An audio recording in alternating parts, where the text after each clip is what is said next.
Aristotle's second book of Ethics, and it does come with my favorite quote by Plato, which essentially says we have to train ourselves from youth up to learn how to deal with pain and pleasure. I like that quote a lot. So in his second book, I'm kind of mixed on the second book because I think he was trying to say mixed things, but I think that's probably a little bit of a misread of the material.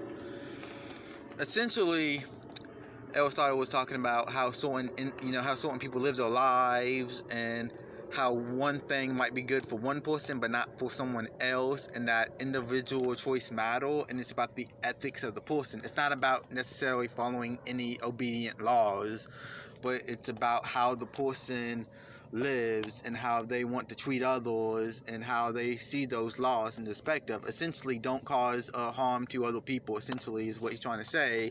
But at the same time, I felt like he was also saying in the beginning that essentially some people can't help it because of how they lived and how their lifestyles was, and that they may have always destined to be a bad guy. I don't think that's necessarily true. I mean, yeah, people have it growing up rough, but I met a lot of people growing up rough, and they're not bad people. And I've seen a lot of people who grew up good and became bad people. So I don't think it applies either way, but I do think it really does matter on the individual, which I agree with him on, that individually, we all have decisions to make in life, and it's about how we see our world and how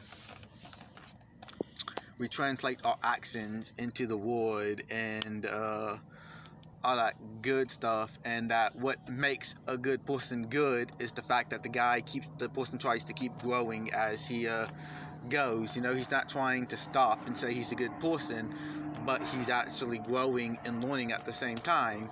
And it kind of this point of view is that you can follow the law, you can do everything right in life, but if you're not there to actually help other people and actually care for them, then there's really no use into trying to say that you're a good person when you're not, because it's not necessarily about following the law, because there's a lot of stuff that's not illegal that people do that is awful to each other, and then there's a lot of stuff that is illegal that probably is good for other people. So and they also talk about how you shouldn't sacrifice the group for the other. You shouldn't sacrifice the individual for the group, and how you shouldn't sacrifice a larger group for a smaller group. And I agree with that too, because if you essentially sacrifice yourself for the group, then you're nothing more than just a zombie in mob war, essentially, right? The mob is controlling you. You don't control the mob.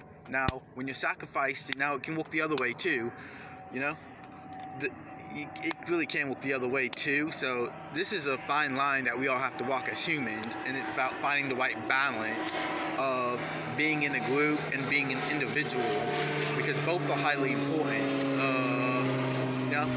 Groupthink is bad because groupthink can lead to other stuff, but if you have a bunch of different individuals inside a group, and they all have different opinions and they come from different backgrounds, I think you have a more sane group, because they're going to calm each other down, and they're going to be like, hey, we don't need to do that. And it's easier to do something bad when you're around other people who think like you, because if you're not with other people who disagree, or who even don't fully agree with you, you're going to have a more sane conversation than someone who agrees with you. Because if you're in a conversation with someone who agrees with you, all you're going to do is build each other up and hype each other up into whatever political field you want to go into. And what I really like about Aristotle's second book here is that he makes a real effort to separate the individual, and saying how everything's a personal choice, and that we might have different circumstances, but everyone has different circumstances, and everyone comes from a different point of view. And if you actually all end up in the same situation, the same outcome is not necessarily good for both people. that what's good for you might not be good for someone else, and what's good for someone else might not be good for you. And we have to walk this basic line of figuring out what is our perfect balance. So that's it.